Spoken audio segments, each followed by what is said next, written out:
സുരക്ഷാ വീഴ്ചയിൽ പാർലമെന്റിൽ പ്രതിഷേധിച്ച പ്രതിപക്ഷ എംപിമാർക്കെതിരെ കൂട്ട നടപടി. കേരളത്തിൽ നിന്നുള്ള 6 എംപിമാർ അടക്കം 15 പേരെ സസ്പെൻഡ് ചെയ്തു. ലോക്സഭയിൽ ഇല്ലാതിരുന്ന DMK എംപി SR പാർത്ഥിബനെതിരെയും നടപടിയെടുത്തു. സസ്പെൻഷനെതിരെ എംപിമാർ പാർലമെന്റിൽ കുത്തിയിരുന്ന് പ്രതിഷേധിച്ചു. പാർലമെന്റിലെ സുരക്ഷാ വീഴ്ചയിൽ ശക്തമായ പ്രതിപക്ഷ പ്രതിഷേധം ഉയർന്നതിന് പിന്നാലെയാണ് കടുത്ത നടപടി എംപിമാർക്ക് എതിരെ ഉണ്ടായത്. ആദ്യഘട്ടത്തിൽ ഹൈബി ഈഡൻ, ഡീൻ കുര്യാക്കോസ്, രമ്യ ഹരിദാസ്, TN പ്രതാപൻ, ജ്യോതിമണി എന്നിവരെ സസ്പെൻഡ് ചെയ്തു. Having taken the serious note of the misconduct of Sri TN Pratapan, Sri Haibi Eiden, Sri Jyotimani, Kumari Ramya Haridas and Sri Dean Kuryakos in utter disregard to the House and the authority of the chair, and having been named by the chair, resolved that above mentioned members to be suspended from the service of the House.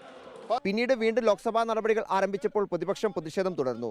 Benny Behanan, VK Sreekandan, Kanimozhi, Manikyan Tagore, Muhammad Javed, PR Natarajan, VK Subrahmanyam, SR Parthiban, S Venkatesan എന്നിവരെ രണ്ടാം ഘട്ടത്തിൽ പുറത്താക്കി.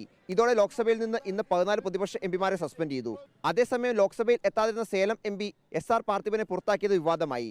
DMK അംഗം ഗൗതം സിംഗമണിയുടെ പേര് മാറി എഴുതിയതാണ്. രാജ്യസഭയിൽ നടുത്തളത്തിൽ പ്രതിഷേധിച്ചതോടെയാണ് തൃണമൂൽ കോൺഗ്രസ് അംഗം ഡെറിക് ഒബ്രിയാനെ ചെയർമാൻ ജഗദീപ് ധൻകർ സസ്പെൻഡ് ചെയ്തത്.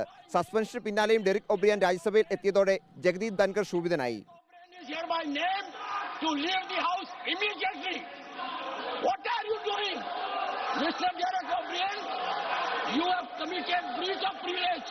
ഡെറിക് ഒബ്രിയാൻ രാജ്യസഭയ്ക്ക് അവമതിപ്പുണ്ടാക്കി എന്നാരോപിച്ച് പീയൂഷ് ഗോയൽ അവതരിപ്പിച്ച അവകാശ ലംഘന പ്രമേയം പാസായി. പ്രിവിലേജ് കമ്മിറ്റി 3 മാസത്തിനകം ഒബ്രിയാനെതിരായ ആരോപണത്തിൽ അന്വേഷണം നടത്തി റിപ്പോർട്ട് നൽകണം എന്ന് ജഗദീപ് ധൻകർ നിർദ്ദേശിച്ചു. പുറത്താക്കിയ എംപിമാർ പാർലമെന്റ് നടുത്തളത്തിൽ കുത്തിയിരുന്ന് പ്രതിഷേധിച്ചു.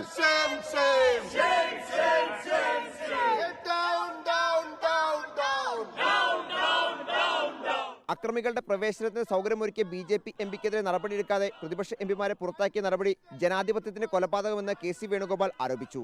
എതിർസ്വരങ്ങളെ ഇല്ലാതാക്കുന്നതിന്റെ ഭാഗമായാണ് എംപിമാരെ സസ്പെൻഡ് ചെയ്തത് എന്ന് പ്രതിപക്ഷം ആരോപിക്കുന്നു. വരും ദിവസങ്ങളിൽ പാർലമെന്റിലെ ഗാന്ധി പ്രതിമയ്ക്ക് മുന്നിൽ പ്രതിഷേധിക്കാനാണ് 15 എംപിമാരുടെയും തീരുമാനം. വീഡിയോ ജേർണലിസ്റ്റ് കണ്ണൻ പ്രസിനൊപ്പം reporter Noble Marikkaran, in reporter, Delhi.